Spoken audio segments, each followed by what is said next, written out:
Come on in to the Brisbane Bandits post-game press conference. Canberra Calvary even up round 8 tonight with a victory 11-4 over the Bandits.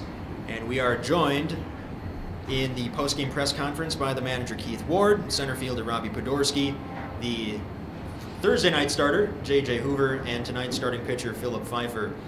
We start with a question for manager Keith Ward. We talked last night about the rust that you guys had to shake off, and you turned the tables tonight with a pretty convincing victory. What did you like out of your team?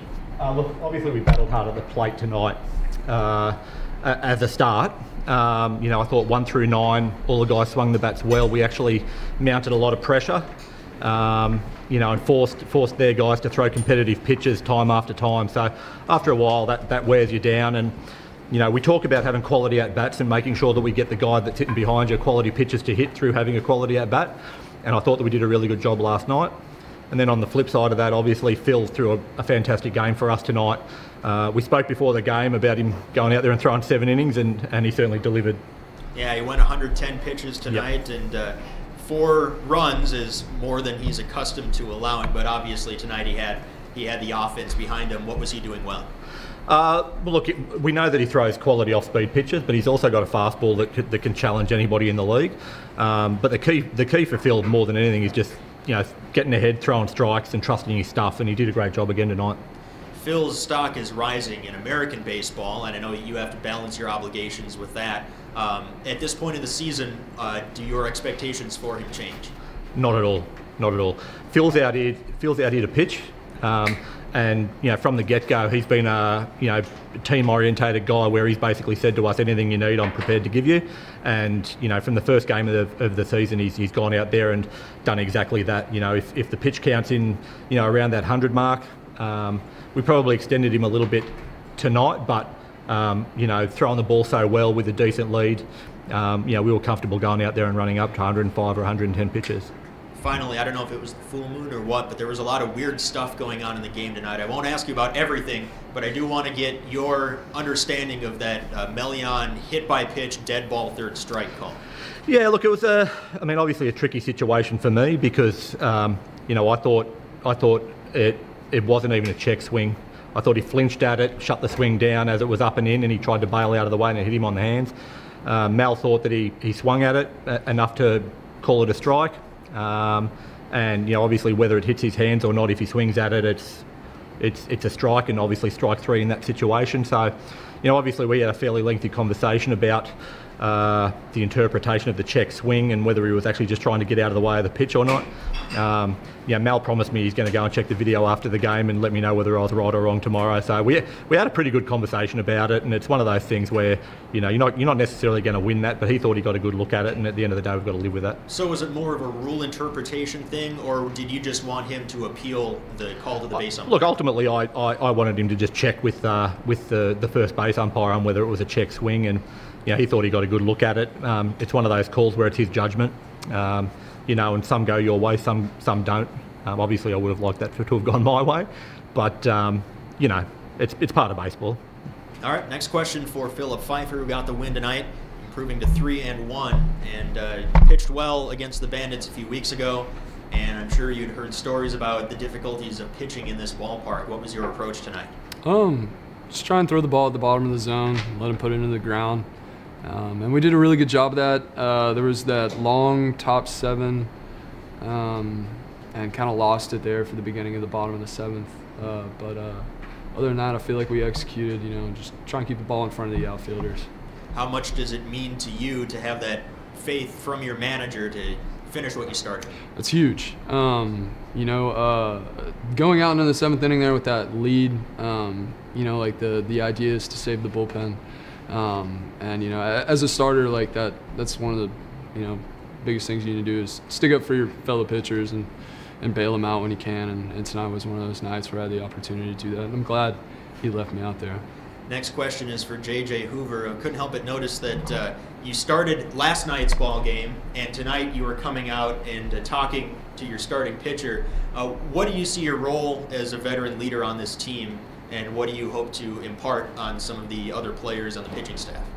It's been a fun experience to kind of step in.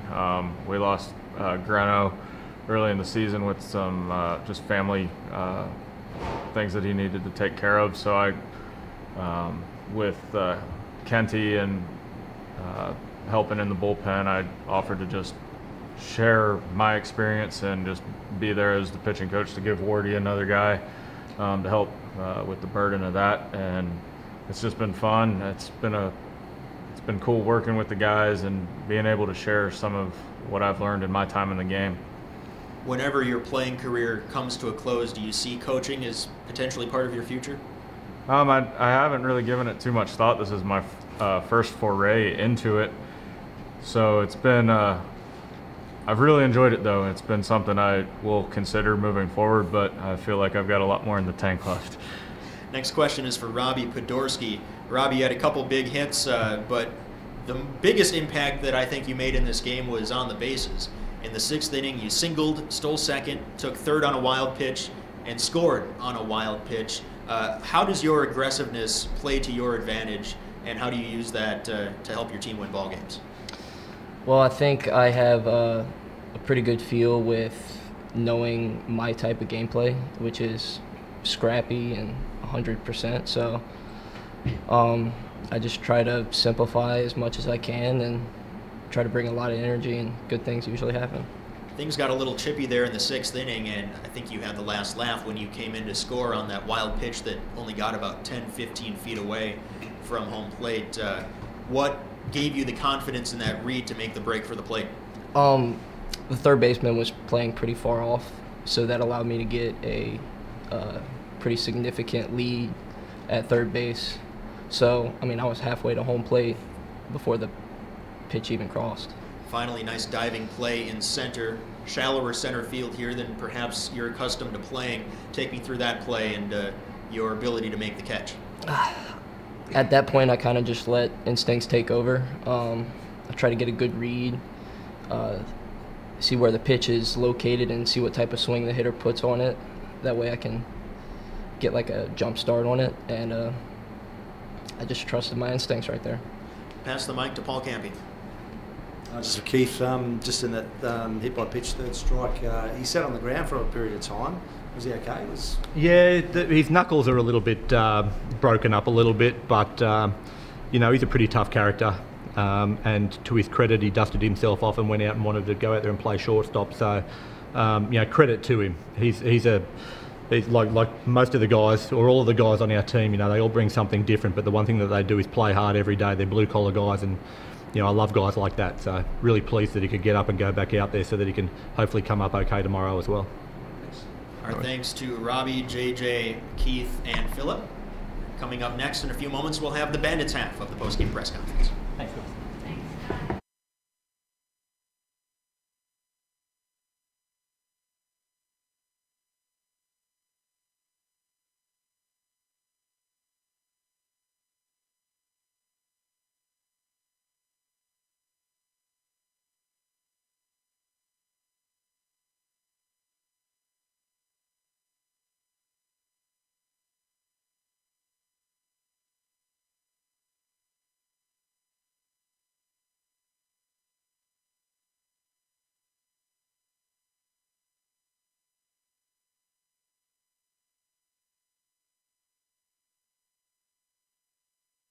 The Brisbane Bandits postgame press conference, as we are joined by manager David Nielsen, along with Jay Myers, Jacob Nielsen, and Grant Kay.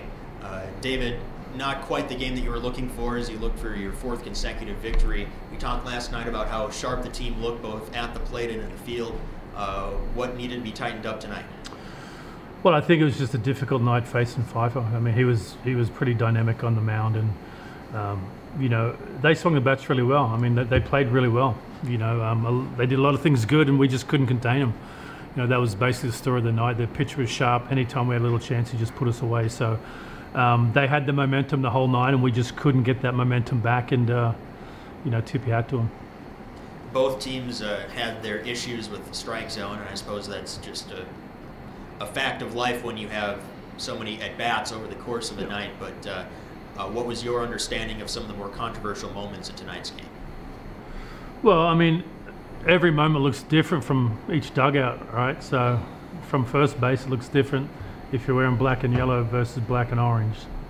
So, you know, there were some tough calls, I'll say that. Very tough calls, and some I thought they got right and some I thought they didn't. Any comment on the Zach Wilson hit by pitch in the 6th inning?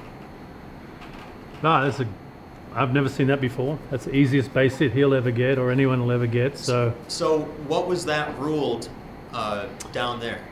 Base hit? It was ruled a base hit. Yeah, so everyone thought it hit him, and I guess Mel said it hit the end of the bat and went back to him. And as soon as it happened, Mel pointed to the mound like it was in play. I didn't understand what Mel was doing, but obviously everyone froze, including the hitter. And he jogged at first like he thought it was hit. But, you know, look, let's be clear, none of that stuff affected the game. So let's not make too big a deal over that stuff. They played really well, and they had some good moments, and we had some good moments. They beat us. So let's not get caught up in all that stuff. All right. You've got 2 guys to your left who got a chance to get into the game tonight. At what point do you decide to move the game to the youth movement, and what did you like out of Jay and Jacob tonight? Well, I thought Canberra, I thought they really took control of the game around the 5th or 6th inning. So at that stage, I start looking towards tomorrow, and it's just a constant trying to develop players along the way. And whenever there's opportunities at work, you know, Liam Taylor was also on the roster this weekend, and Wednesday night playing club ball, hit a ball on his foot, so he couldn't play. So I just tried to do my best to get everyone in there, and it worked out really well. You know, Jay got the catch. He does a lot of the hard work for us in the bullpen, and over the years I've been able to get him some at bats. But I think it's always special to be able to get him behind the plate, especially at home. And same thing with Jacob. You know, to get him some at bats, it's very difficult. Club ball's been off for a few weeks, so it's kind of dry. But I got him in right field, and the ball found him there, as it always does. So I always trying to get the young guys in there whenever opportunity comes up. Next question is for Jacob. Got a chance to get into the game here, and you caught a fly ball. I know you've been through a lot over the last year and a half. It might be a common occurrence to you to just get on the field and play ball, but what does it mean to you to put on that Bandits uniform and get in a game? It means a lot. I mean, I've grown up here, watched the guys play here and grow up with them, so it's like a big family, and getting to join that family in a sense means a lot to me. So yeah. Jay Myers, I know you put a lot of sweat equity into this team. You're in the bullpen catching some of these guys, and you got a chance to get into the game. Had a pretty good at bat in the 7th inning, drawing a walk. I know it has to be quite tempting to swing at anything close and try and get a hit, but take me through that at bat. Just tried to be aggressive. Didn't want to give away too many strikes. Just went up there swinging, and just was patient enough to just leave the ball, but I was up there swinging. Next question is for Grant Kay. Grant, you got your first couple hits out of the way, and I know that was a long time coming for you. Even though you'd hit the ball hard a few times, how good did it feel to get those out of the way? Oh, it felt great just to get that first one, so now I can relax and just have some fun out there.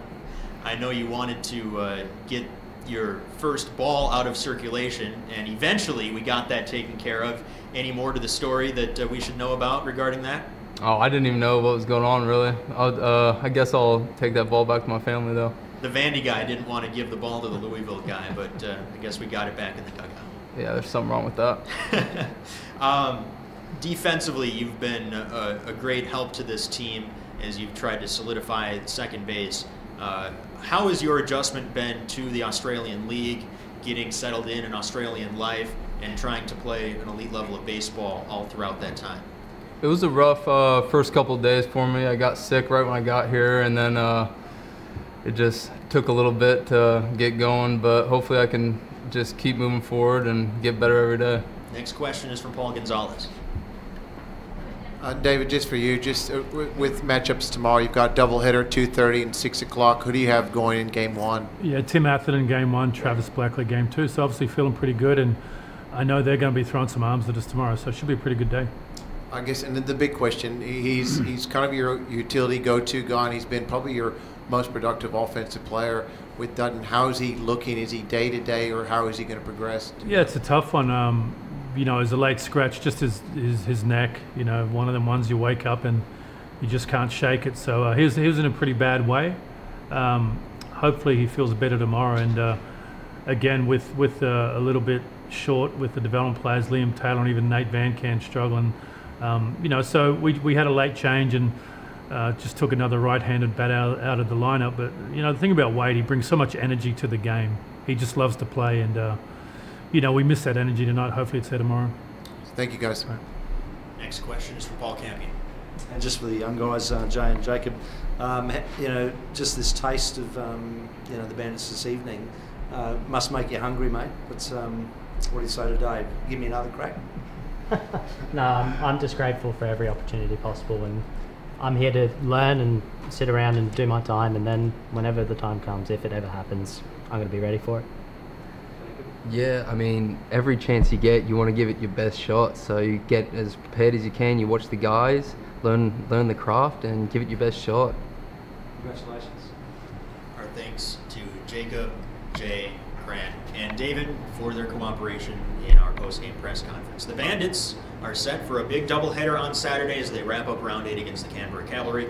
First pitch of game 1 is at 2:30 with a 9-inning game at 6 o'clock to follow. We'd love to see you here at the ballpark, but if you can't make it, join us on bandits.tv for the broadcast. This concludes our stream. Thanks for watching.